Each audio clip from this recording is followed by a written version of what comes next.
and your loved ones well. And for too many families that right now are on pins and needles, that have somebody who you love who is sick because of COVID-19 or who's suffering through this season, want you to know you're not alone, that we are one city together, arm in arm, marching through this thick fog of COVID-19. And I assure you that there are better days ahead. There are things that are still happening each and every day here. People who are doing the essential work, showing up in our grocery stores, firefighters, some from the city of Los Angeles, helping our brothers and sisters on the fire line in the bonfire in Orange County. Life hasn't stopped, it's just been changed in this toughest of years. And so I wanted to share with you tonight a couple of things about where we're at right now, and to share with you the news we got from the state. So often in this crisis, it can be so confusing. Orders come down from the state, from our county. We're not sure what they mean, when they come into effect. Oftentimes with no notice, our life just changes like that. What we can and can't do, what we're supposed to and not supposed to do. And so each of these evening briefings, I try to give you the hard truths, but also explain what's going on. And tonight, I'd like to do that. Governor Newsom announced yesterday a new framework for regional stay-at-home orders throughout the state of California. And I know how confusing it can be to track these changes. But there's one simple truth that we know. We've learned how to contain this virus. We just have to do it. The simple truth that we know is that COVID-19 rapidly spreads. And it rapidly spreads as a result of our own behavior. But we also know that we can slow that spread by wearing a mask, by washing our hands, by keeping our distance, by not traveling, by canceling our plans, by empowering ourselves to defeat this enemy and to make sure that we save the lives of those that we love. It's that simple. We are the ones who avert the disaster.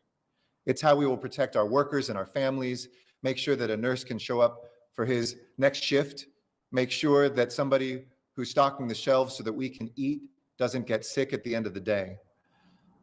Today, the numbers were stark again and record-setting in a bad way. 8,860 cases, a number I can hardly believe. Just a few weeks ago, it would have been unimaginable. And we're on the verge of 10,000 cases daily with the numbers that we're seeing this week. Getting this virus under control is mission critical for Los Angeles, and I know that we can do this. When our public health officials give us guidance, they're working on the same basic equation. California has more virus cases now than at any point in this pandemic, and we will soon have more cases than we have available hospital beds. We are perilously close to running out of intensive care unit or ICU beds. So let's get to what the state announced. Nothing has changed for LA yet, but what they did announce is that Los Angeles is part of a region that goes from as far north as San Luis Obispo and Inyo counties all the way down to the Mexican border. And that when the ICU beds that are in Southern California are 85% filled, it will trigger new closures. Now, here in Los Angeles, most of those things are already closed by the county orders that we had. So we won't see a lot change. But if and when that day comes, and by the way, projections show it could come as early as this weekend or early next week, when 85% of Southern California's ICU beds are filled, the state has now mandated that a few other things close. And let me run you through those so you can know what to anticipate, know what you're still allowed to do, and be ready for when it comes. First, personal care, whether it's nail salons, getting a haircut at the barber, or beauty salon, those will close, as will family entertainment centers and cultural destinations, from zoos to aquariums and museums to places like batting cages and mini golf. Those places will close, and those right now are currently open. But to be clear, they are open. The state has not mandated that they close yet. It's only when 85% of the ICU beds are filled. Second, hotels are now not for tourism. They're for essential stays only. And third, there is also a reduction in our essential businesses from 35% capacity to 20% capacity when we hit that threshold. That will mean that people will be paced into our supermarkets, our essential places like pharmacies when that day comes. So to summarize, what did the state do? It said when the Southern California region has 85% of its ICU beds filled, there will be some additional closures. Most of those closures already have occurred here in Los Angeles, but what will change is that you can no longer go to personal care, you can no longer go to family entertainment and cultural destinations, and those essential businesses that are allowed to have 35% will go to 20% capacity. Simple as that. We had more cases this last week than we had in the entire month of October. And each day we're seeing more people in the hospital and our ICU beds. For this reason, as I mentioned, we're likely to pass that threshold that the state has mandated in the next few days of 85% filled. When they go into effect, the state's closures apply to everybody, by the way. Even though Los Angeles County has already begun and started those closures before, it will now wash over all of the Southern California region. Those counties, Imperial, Inyo, Los Angeles, Mono, Orange, Riverside, San Bernardino, San Diego, San Luis Obispo, Santa Barbara, and Ventura will go together. And the state's planned closures and restrictions are very similar to what's already in place, so not a lot will change here. Campgrounds also will remain open, but overnight stays will not be permitted. No one wants to be in these positions. No one wants to see these things close. Those decisions are painful for all of us. And I know so many of you write to me saying, why is the city doing this? Well, I support our public health professionals, and I have since the beginning of this crisis. Remember, cities can't open up, whether it's Los Angeles, Pomona, Santa Clarita, or Long Beach. We can't open up more than what the county allows or the state allows. We are together on these things to make sure that there isn't a variation from one city to the next, nor do we have those authorities except in Pasadena and Long Beach, which have their own health departments. So to review, the simple truths are stay home whenever you can. Don't share your air.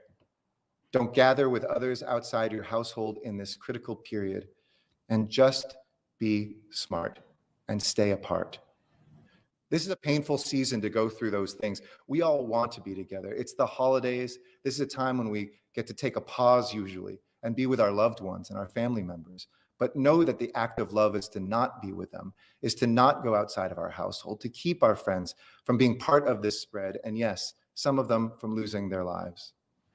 To remind people, outdoor recreation is very much still open. And I encourage people in this tough time, you remember the beginning of this, take care of your mental health, your spiritual health, whether it's in prayer, whether it's in being able to go out for a walk. And I know that some people also wrote, we have never in the city, by the way, banned walking or bicycling. In fact, the opposite. I encourage you, get out there, keep your space, wear a mask, but go for a walk, go for a bike ride. Make sure you do those things that can help you get through this tough time. Don't just stay indoors. And make sure that if you do have any mental health issues, that you reach out and you tell people about them so that we can all get through this together. And if you know someone who is suffering, check in on them, call them, FaceTime them, make sure they're okay and not isolated so that this isolation does not compound the mental health issues that we have. As we're taking individual action, we're also taking steps to strengthen our public health systems. And so I want to make a couple announcements tonight about that. Last month, we launched the COVID Response Innovations Study, which is a pilot program on rapid testing. It's bringing rapid testing directly to Angelenos to tap into our spirit of ingenuity and innovation and to give us as many tools as possible to hit the curve down quickly. In phase one of this study, you might remember, we started with our firefighters and essential workers who are on the front lines and most vulnerable. And through that work, we learned important lessons about the accuracy of the different tests that are out there and how we can use them to quickly identify where we're seeing spread or outbreak. And tonight I can share that last week we launched phase two, evaluating the use of these rapid tests in the city's San Fernando Valley super site. This phase is specifically looking at people without symptoms, with a specific focus on children between the ages of 5 and 18. We hope this will inform our schools, inform our educators, and inform our young people to see how these tests can help us in the future make sure they can learn. It'll open the door to a range of possibilities, helping us stop transmissions earlier, making life safer for everyone from students to first responders. And if they prove effective with asymptomatic children, they could prove a critical resource for helping open and reopen schools safely. I want to thank our partners in this study, including USC, Curative, our testing partner, the Rockefeller Foundation, and the LA County Department of Public Health, and the Federal Department of Health and Human Services. As our understanding of this virus continues to grow, so does our approach to fighting it. And that's true in new approaches to testing, but it's also true in our strategy around contact tracing. And I want to make an announcement about that tonight. Starting this week, we are joining with the county in a new digital contact tracing program introduced by our healthcare partner, HealthVana. This new initiative sends patients their test results as soon as they're processed by our lab. And if you test positive, what HealthVana now will give you the option of doing is entering the names and the numbers of people you recently came into contact with, so they can instantly and anonymously get a text message letting them know that they may have been exposed to COVID-19 and linking them with resources to immediately get a free test. In the coming weeks, we're going to make it possible for them to also get a free test by mail, so they don't even have to leave their house in order to see what their status is. And remember, as always, when you get a call from a contact tracer in the county, please answer it. Please finish their questionnaire. This is the way that we will make sure that we can quickly control who has COVID-19 and where it's spreading. As we've seen from the start of this pandemic doesn't just threaten lives, it threatens livelihoods. So as we stay focused on measures to protect lives and the public health, we keep seeking ways to help our workers, our businesses, our renters, families hit with devastating force by the economic blow of this crisis. And we didn't need another reminder of how bad things were, but today we got that notice when we got the latest jobs report showing slowing growth in employment, hundreds of thousands of people leaving the labor force altogether, and permanent layoffs on the rise. This affects people across our country, and the talks around a new federal stimulus have to get closed down. We need a package now. I can't say it more clearly to our leaders.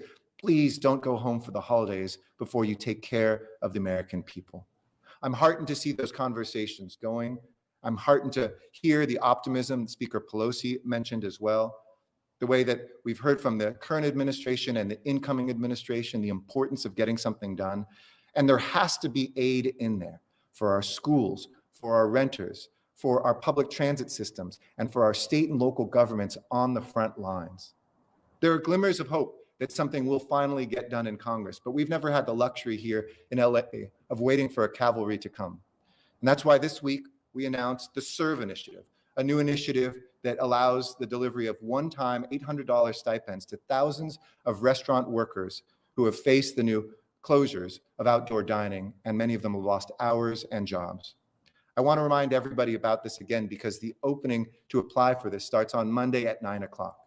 It'll be open all of the 5 work days of next week. So Monday through Friday, and it doesn't matter whether you're first or the last person on Friday. It doesn't affect how quickly you'll get a check or whether you'll be picked. It'll be done fairly and randomly. You can go to coronavirus.lacity.org/serve. If you don't have access to the internet, you can also call 311 and we can walk you through it. But even as we deploy these tools to try to save lives, to protect livelihoods, to help families pay the most basic bills, the pandemic still remains on a very, very harmful path. We announced earlier what the infections were, 8,860 of them. Here in the city of Los Angeles, though, it was our highest number ever as well, 3,756. If we stay on this case trajectory, LA is projected to reach 500,000 cases by the year's end. It's 1 out of 20 people here. If things don't change by year's end, the lives lost will surpass 11,000 deaths. That means 3,000 additional deaths in a single month. To put that in perspective, it's a decade of homicides. It is more deaths than we ever could expect in excess of normal causes of death before this pandemic. This is the greatest threat to life in Los Angeles that we have ever faced. And the current levels of infection won't just mean COVID deaths. It means overwhelmed hospitals so that people who have other life-threatening health conditions might not get in or will be competing for those very same beds that COVID-19 patients need. People with strokes and heart attacks and other emergencies unable to get care. That's why the state is using that metric. I know it can sound confusing.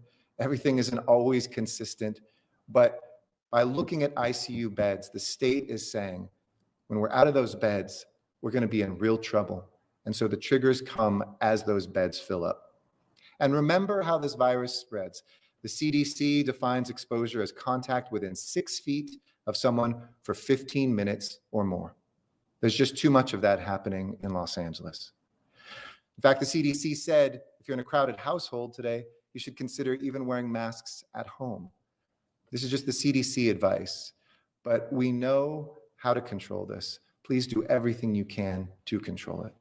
Our transmission rate remains at 1.14, well above 1, meaning that everybody who's infected is infecting more than one more person, which is why cases continue to rise.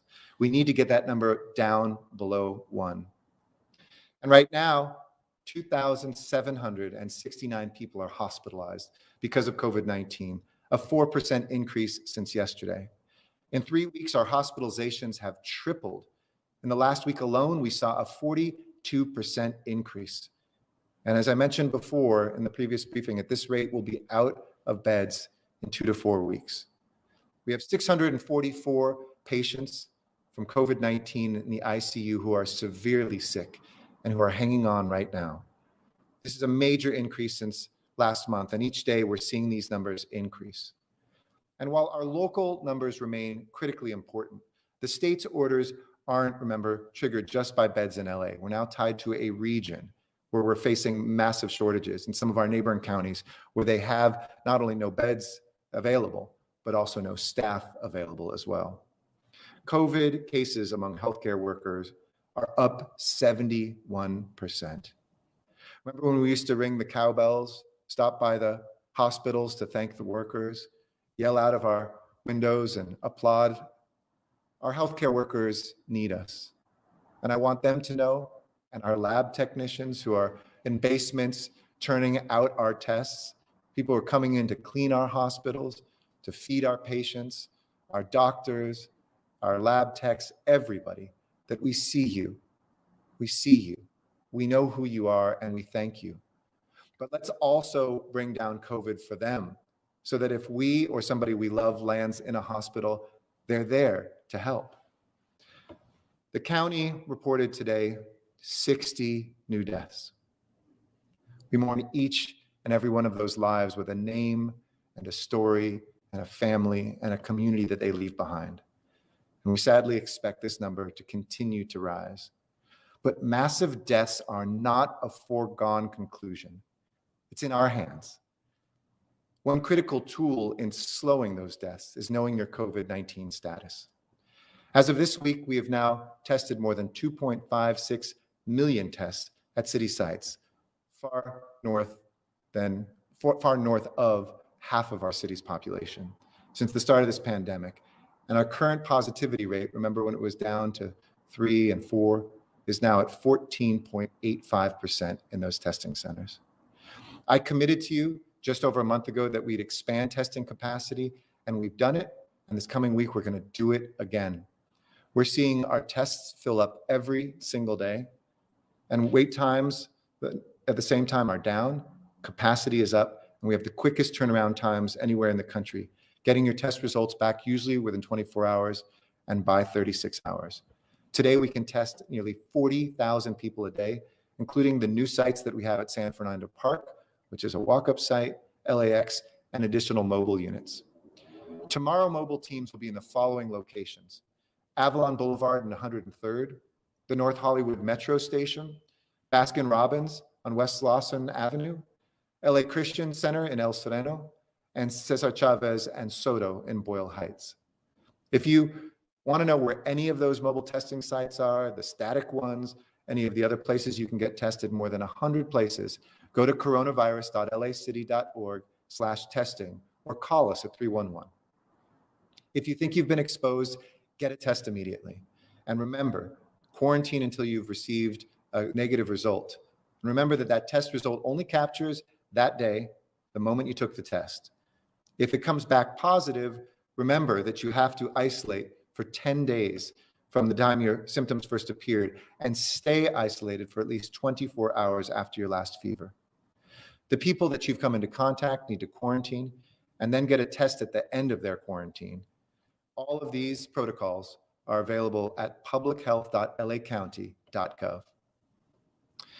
Amid the constant stream of news, all the numbers that come out at us, it can be too easy to forget what all this is for, why we care about those statistics, why we are making these painful sacrifices.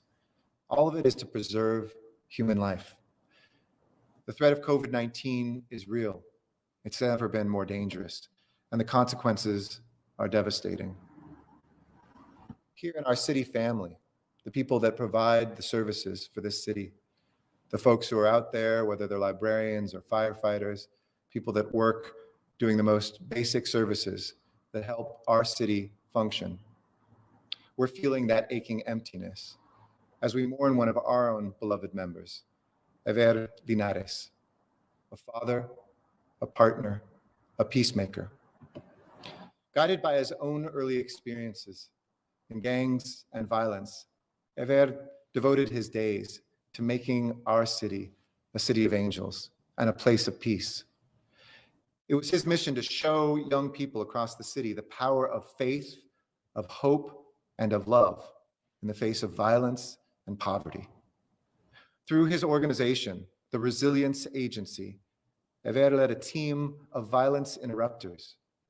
And to everybody who's doing that work out there right now, in the face of what we see nationwide with new violence and homicides, thank you for having that courage to step between the conflict, to save the lives, to be angels.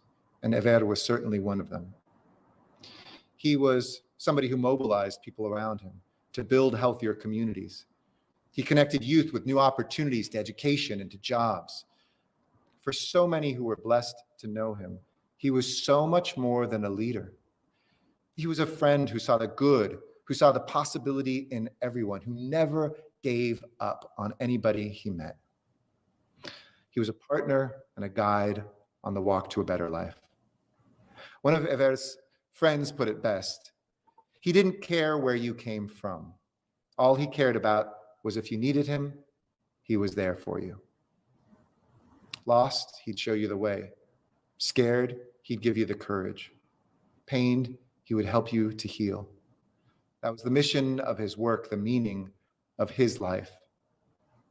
Andrea, Ever's partner in life, love, and ministry, to their 7 children and grandchildren, our hearts are so heavy with you tonight. We mourn alongside you, we cry with you, and we'll work every day to remember Ever's incredible life, to honor his legacy, and to carry forward his life. As we traverse the difficult road ahead, let us call on the memory of Ever Linares, his compassion and his faith, his belief that we were all made in God's image and that we all have a mission to fulfill here on his earth. So let's take care of each other, lift up one another, honor the sanctity of our charge, and let's protect the people in the communities that we love. LA, let's hunker down. Let's cancel our plans. Let's stay safe and stay healthy, and let's stay at home. Love and strength from my family to yours. Thank you. Be happy to take questions, and as always, I'll speak in Spanish after. Thank you. And our first question comes from Claudia Peshuta from KNX News Radio. Please Hey, Claudia. ahead. How you holding up? This week, people are already so frustrated. Do you regret how that was handled? My second question is, given Can you repeat that first one? Because what do you think about the fact that the LA Police Protective League won't even meet with negotiators to talk about possibly foregoing upcoming raises for officers? Thank you. Sure, Claudia. Good to hear your voice. You cut off at the beginning. Will you tell me what the thing is that you're asking if I regret? Oh, sorry. I'm having a hard time hearing you. It was the second question you couldn't hear? The first one. The first one, that you know that there was a lot of confusion about the order issued this week. If you regret how that was handled. The second question, What do you think about the Protective League not even meeting with negotiators Sure, gotcha. to talk about possibly foregoing upcoming raises? Sure. Thank you. So if you're talking about the city's order, the city order just copies what the county order is. I know it'll shock people, but I think there was just a mistake made by a reporter who said that we were banning walking and biking. We never said that. We never did. We never would. So no, I don't regret it. We always try to align exactly with the county's words. We've done that, except in a couple rare cases throughout this entire pandemic. So we want to make sure there is uniformity, that it says the same thing. And no, I think that was just something that got misreported, and then part of an echo chamber of people saying LA is banning walking, which we never did, never would, never will. In terms of the Police Protective League, they and all unions we have talked to and are talking to and hope to continue talking to. So I know there's been letters put out and people saying, look elsewhere. I'll reiterate the kind of values that I bring forward. First of all, this is not the fault of our city employees. In 2009, I think people could make a more reasonable case that raises maybe were too big. City leaders had given too big raises. Unions had gotten too big raises when we saw the Great Recession. This is not the fault of city workers. I want them to hear that loud and clear. But second, we will have to share. We're mostly a business, an entity, an enterprise that pays people to do things. We don't spend a lot on equipment or on vehicles or things like that. Most of our costs come from our own salaries. And so we have to figure out a way to get through this, but I promise folks it'll be shared. I also said that civilian and sworn, that's what we call, folks who have a badge, police and fire, and then those who aren't, will both be a part of those discussions. And that I will make layoffs the very last option that we have. We have to sometimes think ahead and plan ahead, and it causes everybody to feel terrible, worried. Will I have a job? I was just the newest one hired. By seniority, I'm going to be gone. It is my promise to my people in this city family that we will do everything we can to get the federal assistance that we deserve, to look at every other way forward. But yes, we will continue talking to folks. And just as we did in 2009 to get through things, we'll figure this out together. And I have that confidence with our Police Protective League. I have that confidence with our firefighters. I have that confidence with our non-sworn employees that are part of the coalition, our Engineers and Architects Association, and every single union. And we will lead, as I said at the last briefing, by example, starting with ourselves, of any sacrifices that we have to make. And it is my hope, though, that in the next 2 weeks, we can have at least a sliver of some good news coming from Washington that can avert those layoffs and that can deal with other ways that we can close the budget. Thanks, Claudia. Next question, please. Thank you. And that comes from Albert Cerna, a journalist at San Francisco University. Hey, Albert. Go ahead. Good evening, Mayor. Thank you for taking the time to talk to us. You bet. I wanted to ask 3 questions. First and foremost, regarding the SERVE initiative, are there screening measures in place to ensure that the most vulnerable receive relief first, or is it going to be essentially everybody's going to be in the lottery? And then I wanted to ask if there was a plan for rent forgiveness for those unable to pay back rent when the moratorium ends in January.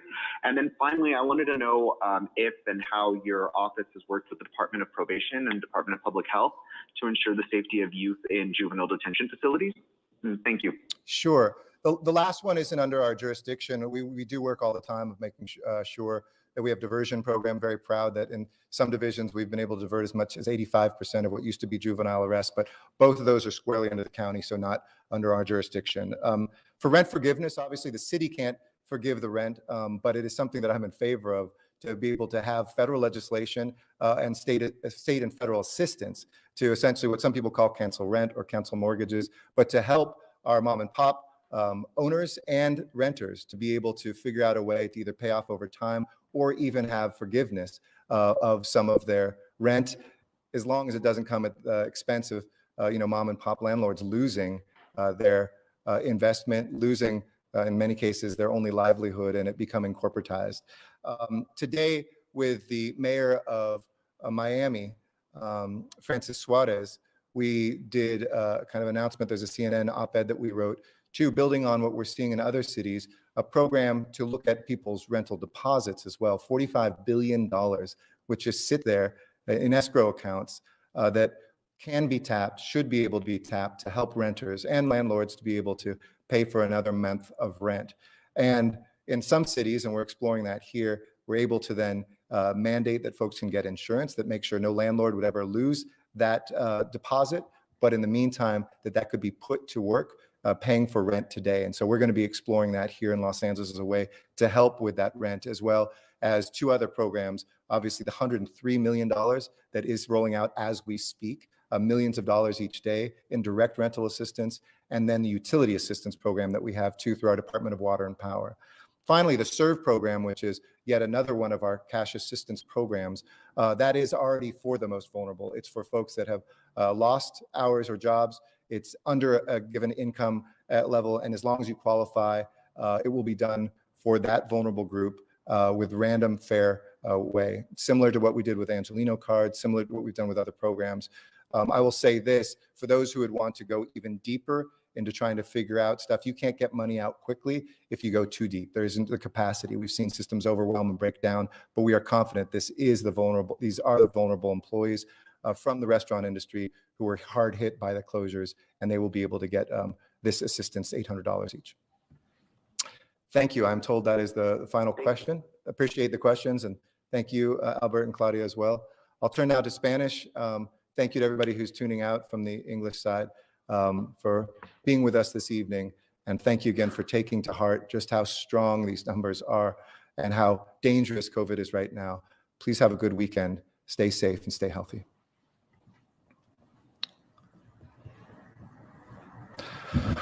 Muy buenas noches, Los Ángeles. Ayer el gobernador Newsom anunció nuevas órdenes regionales para el estado de California. Sé que todos estos protocolos de salud pueden ser confusos. Lo más importante que necesita saber es COVID-19 está infectando a demasiada gente y amenazando demasiadas vidas. Y necesitamos actuar con urgencia para parar su propagación. La forma de lograrlo es quedarse en casa. California tiene más casos ahora que jamás hemos tenido y estamos cerca de quedarnos sin camas en la unidad de cuidados intensivos. Una vez que el sur de California supere el 85% de estas camas de nuestras unidades de cuidados intensivos, las órdenes del Estado entrarán en vigor. Tuvimos más casos esta última semana que en todo el mes de octubre. Lo más probable es que pasemos esta marca en los próximos días. Cuando llegamos a ese punto, esto es lo que cambiará.